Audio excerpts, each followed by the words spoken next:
Signing Day 2.0 is tomorrow. Shea Dixon and the crew over there at 247 have got you covered. He joins us now. Shea, did you get some sleep last night?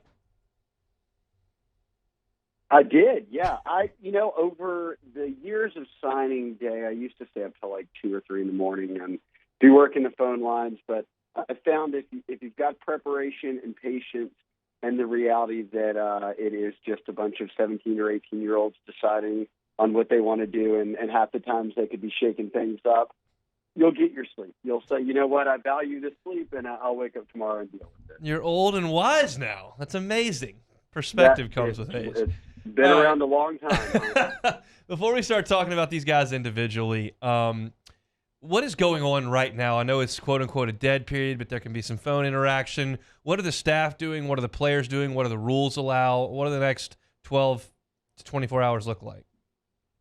Right. So they had official visitors, for instance, this past weekend, and some big names in town, Harold Perkins, Jacoby Matthews.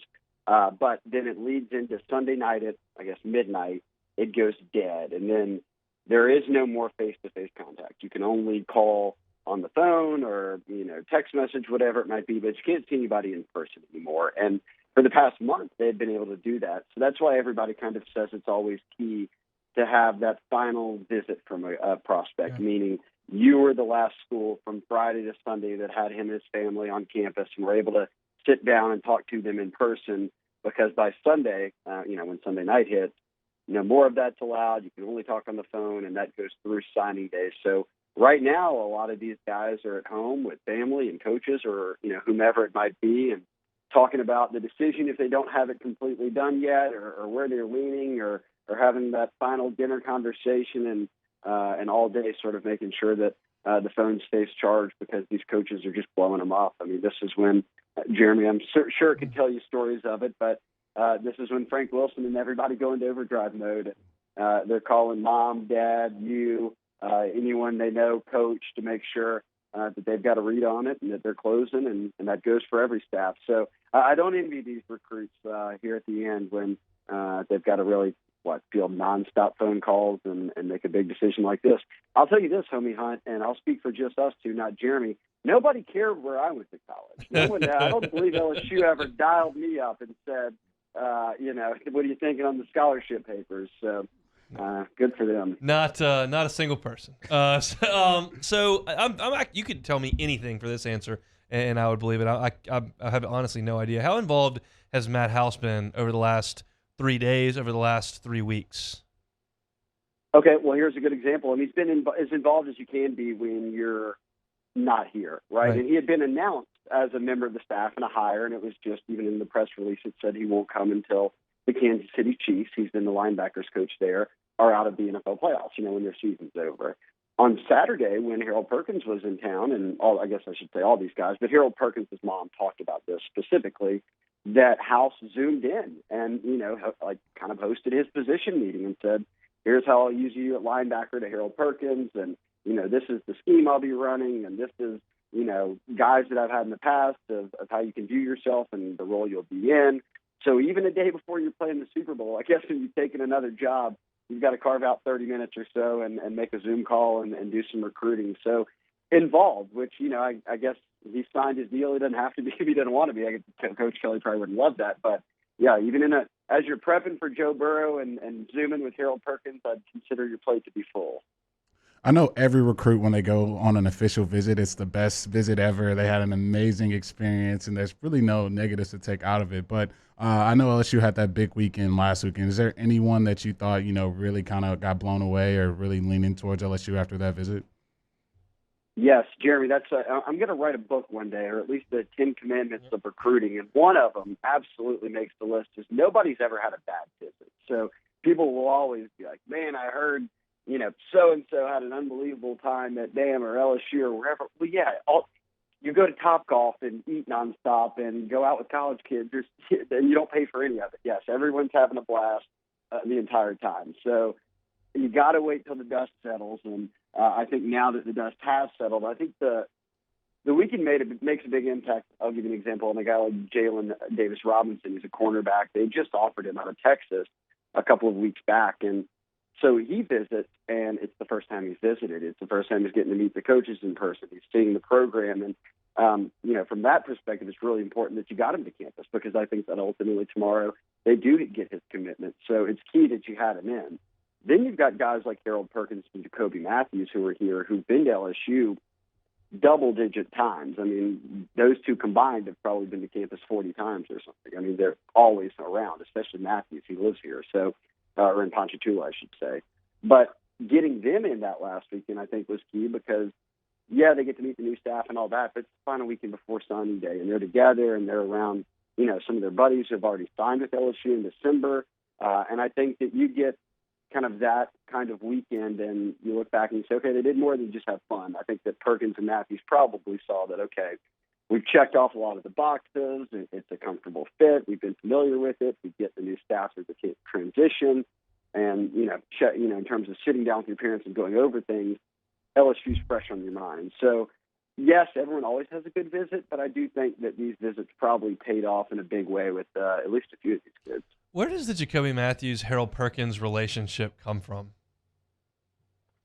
So I'd guess 7-on-7 or being a big recruit. I mean, they go to summer camps at these different schools and you see each other and you know each other if you're both highly ranked recruits and you're from Houston and Louisiana. But I bet a lot of it is 7-on-7 and then recruiting visits. And as you just get to go know guys, then you go to the All-American game together and then you're at the opening in the summer together. So a lot of that. I bet a lot of these kind of big-name recruits, especially these Louisiana kids like Terrence Welsh, is kind of in that mix. They're all buddies, and I think a lot of it's from 7-on-7 play. So you end up seeing each other, 5-6 times a year, or maybe more. I know a lot of Tiger fans in Baton Rouge were excited about Caleb Williams entering the transfer portal. We saw that he went to USC today. Do you think LSU adds another quarterback via freshman class or the transfer portal before this next season starts?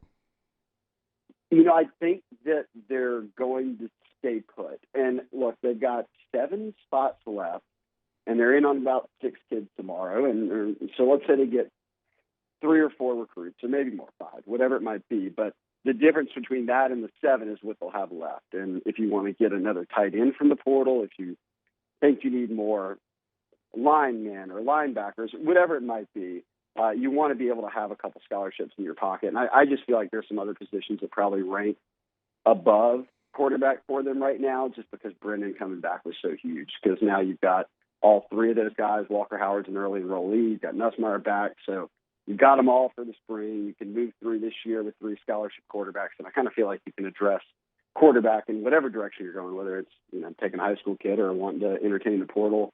You figure out all of that next year. I think right now they're good with these guys. I obviously value Jeremy's opinion a ton on this in general, but we talked about the running back room, how crowded it is with Kane coming in, with the 2 freshmen sticking around for their second year in Baton Rouge. Has Shervonta Citizen mentioned that in any of the interviews that y'all have done and any of the stuff that y'all have learned over the course of his last couple of months where he's decommitted and now shown some more interest? No, and that's one thing I like it when I would, and Shervonta Citizen, the 4-star running back out of Lake Charles, and he's going to, announce. It'll be on ESPN tomorrow at 11, but LSU, Auburn's been in the mix heavy, and then Florida with that Louisiana heavy staff, and then Miami got his final visit. It's going to be those 4 teams, and he'd been committed to LSU, and then through the staff changes, and he was close to Kevin Falk. He ends up decommitting and now opening things up, and I think Frank Wilson is trying to do, a couple of years worth of work in a month and a half, but it's put LSU right back in the thick of things.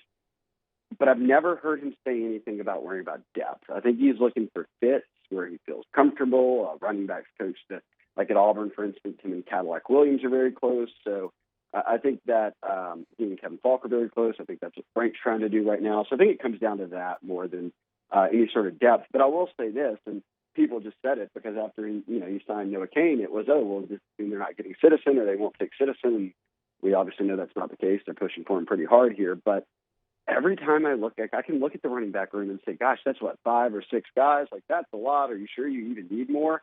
Then I could just flash back 3 months and be like, they're running a walk-on in Josh Williams and, Corey Kiner, or Kiner's banged up and Goodwin's banged up, and then Emery's ineligible, and then Bradford's ineligible or not cleared yet, and it's only TDP, so it can – I just feel like maybe any depth is good depth for me because I've seen how quickly you can get down to just a couple of guys with just between injuries or transfers or ineligibility, whatever it might be. It just seems like it's been a familiar theme for LSU across the past couple of years.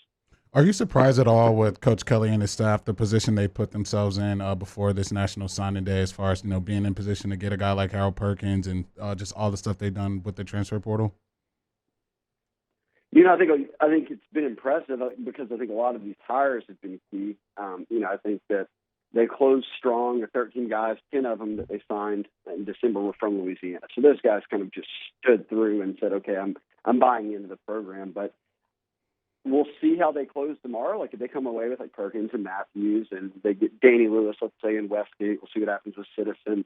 But if, they're knocking down these big dominoes, that's a massive finish. I think right now we're just most impressed by the portal. I mean, to be able to go out there and get, 13 guys who all but I think 2 positions. If you're counting Brendan coming back out of the portal, it would be like tight end and one more. Kicker, because they signed one in Nathan Dybert. But tight end and kicker, the only thing they didn't take out of the portal. Every other position, they took at least one. You've addressed some corner, depth issues, addressed some O-line issues with, or at least giving yourself some proven depth there with a lot of guys leaving. So I really like what they did in the portal in short order, like while they were putting together a staff to go, be able to go out and get all those different guys, and many of which they didn't have any relationship with. You're just kind of recruiting them from scratch. So right now, very impressive work in the portal. Good job holding on to everyone in December. And I don't know about, not this time tomorrow. After Jacoby announces at 6 tomorrow night, which means I'm working a full signing day, boys, we'll know just how good they did on the recruiting trail. All right, I could just tell everybody just go to Geaux247, and you certainly have that option as well. But do you want to call your shot for tomorrow and how things go? No. Would I have a choice? No, I definitely don't. I think they'll get Davis Robinson out of Texas. He'll be the first one to announce. And then Citizen. And I won't be surprised if Citizen goes to Auburn. I won't be surprised if he goes to LSU. I guess I have my pick on LSU, but that's really just been there because I committed there at one point and then decommitted. So I'd lean LSU there. I am leaning LSU, probably leaning LSU on Danny Lewis over Alabama. Out of Westgate, both teams need tight ends. LSU needs them a little more, and I don't know. I just think it's so tough and you can't name any of them because I've done this little drill with people before of recruits that left the Acadiana area that LSU really wanted and was pressing for, and Lewis certainly fits that bill. Perkins, I'll say is trending LSU. I'm not sure I'd say I have a very firm guess there. Douglas, the receiver that visited this past weekend, I bet goes to Florida, and then I think Jacoby goes to LSU. So maybe I'd look for 4 of the 6 guys is what I'd circle, and we'll see ultimately with 4. Maybe it is. Maybe they hit 5. It could be a good day. You can find him at Geaux247. You can find him on the Twitter streets at Shea Dixon, and I bet you can probably find him somewhere around these airwaves tomorrow at some point. We appreciate some time today, Shea. Thanks. Absolutely. Thanks, guys. Thanks so much for watching Hunt Hill on YouTube. Now do us a favor. Hit the red subscribe button below and throw us a like. We'll see you next time.